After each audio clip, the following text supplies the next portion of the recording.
Ayan mga boss, maalis na tayo. Maalis na po. Punta na tayong Mindoro.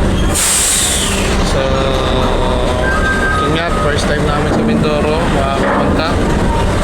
At nakasakay ulit na barko, no?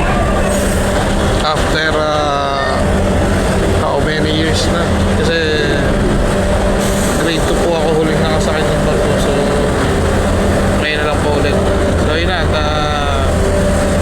Arin na way maging maayos ang aming paglalakbay ng puntang Mindoro.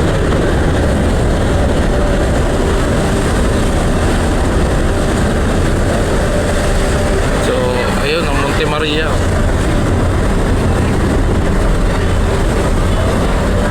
Ayun, Monte Maria.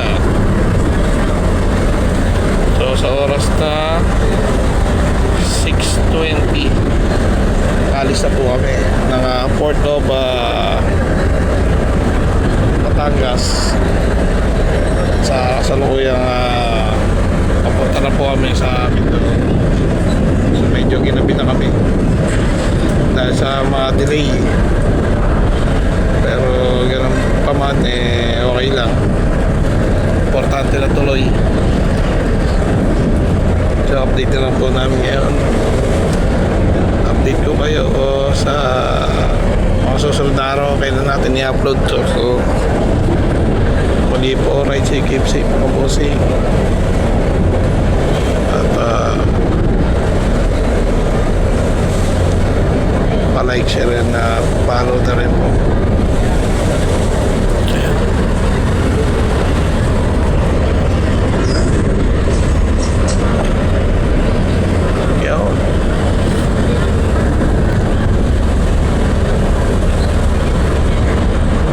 Kalmado naman ang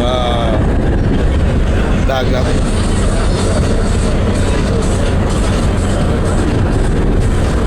So, muli po, yan po, at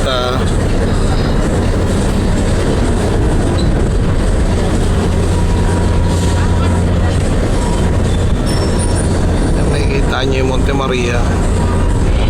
Monte Maria. Tapos yung mga ilaw-ilaw na yan. Alam ko, oldie po yan eh.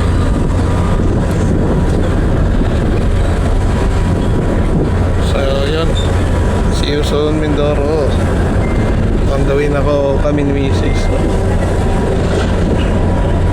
Ngayon po pala Friday, April 24, 2026.